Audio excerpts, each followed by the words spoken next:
park and ride at near the Chicago O'Hare Airport, where Tim is going to be picking me up, the Hill Digger. And from there we're heading to Indianapolis, and we're picking up Dave, the Full Metal Digger. And then from there we're driving through the night, hoping to get the North Carolina sunrise. And we have a private permission to hunt on the first day that we're there. And then the meeting is Thursday for DigStock, and then we got 3 days of detecting with DigStock.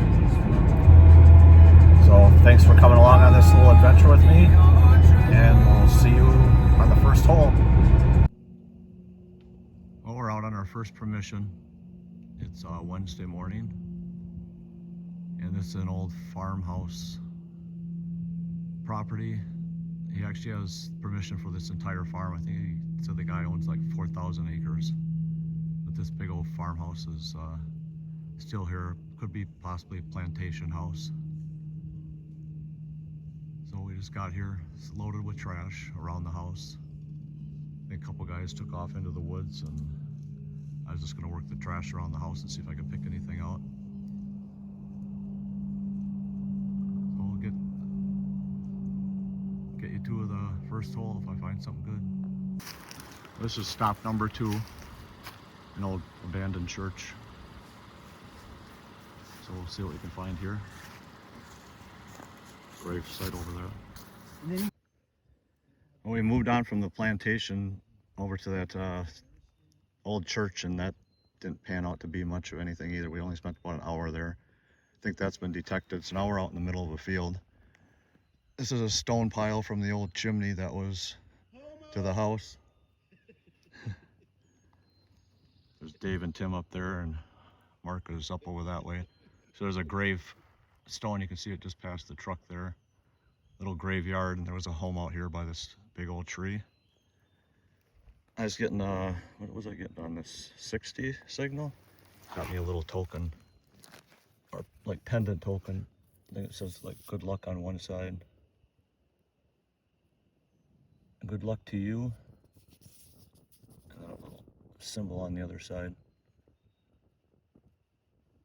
It's the first good sign, good find, I should say. Found some clad at the plantation house. That was about it. There's a rock pile up there where I found the little pendant. I've been working in a circle kind of around this rock pile and digging quite a few targets, but nothing's turning out to be anything decent. This was an 84, and I have a coin-shaped object here. I'm guessing it's an Indian head. No, it looks like it's a weedy.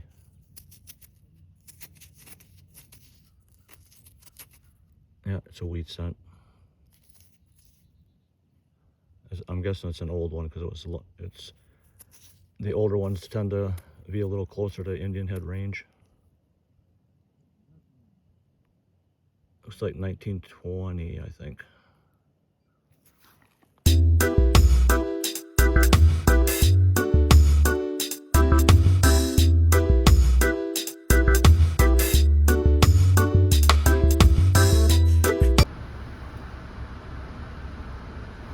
This is the line to get in for the DigStock registration.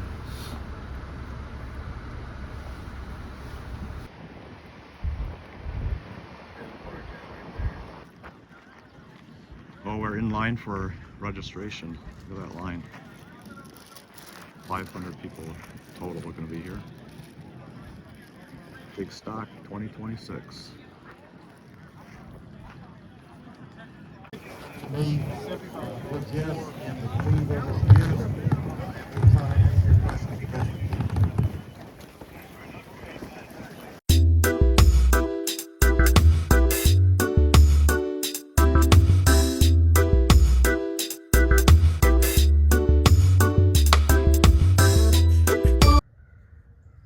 Now, first morning, about 45 minutes into it, I got that big flat button right when I got in the field, and just getting I think it was an 81 or so, 1898 Indian head.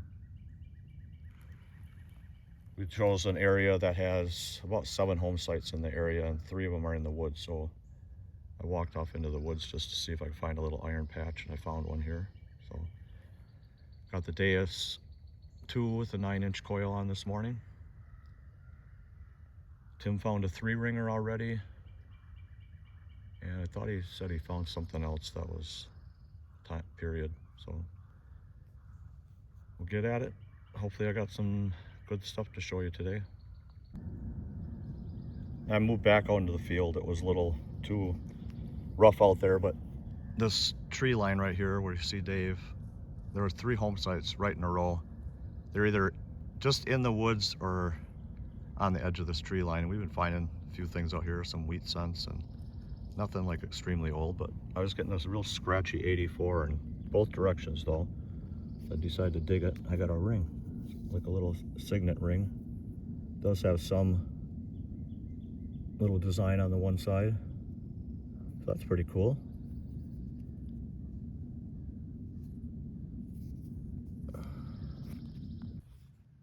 We moved to a adjacent field to where we were. Tim and Dave are out there, and a couple other people pulled up after we got here. I'm way down in the corner here where there was an old home site. Got 80 really deep, and I think I got another, where is it in here? There it is, another Indian head. You can just see the feathers on the head, and I can just make out a wreath on the back. It's pretty roached. Right along a bunch of pine trees here, so I'm sure the sap from the pine trees got into the ground here and really did a number on that coin.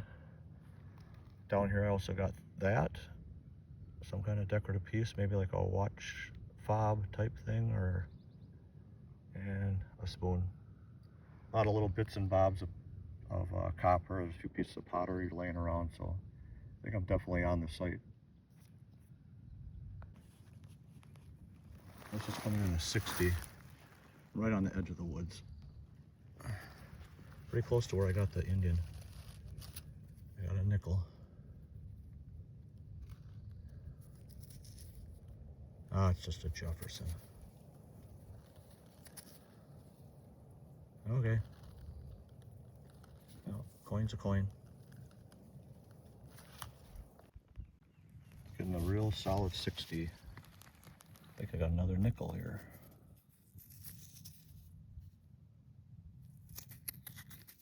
Must be a Jefferson. Anything but a Jefferson. Yeah, it's another Jefferson.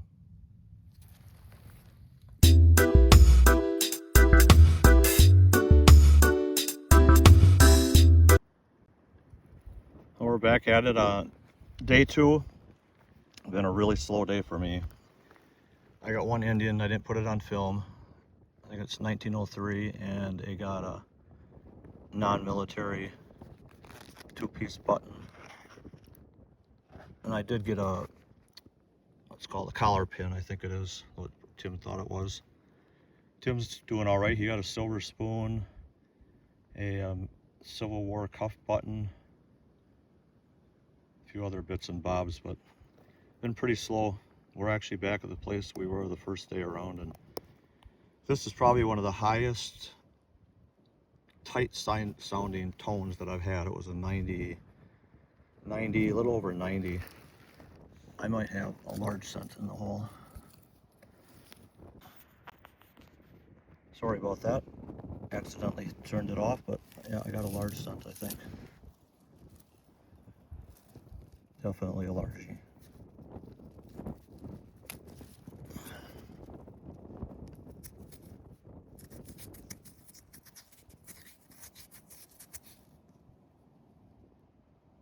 Yep, that's a large scent. I can see the wreath.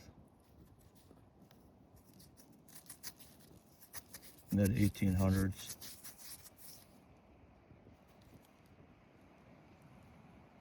We'll get it cleaned up and see if I can get a date off of it.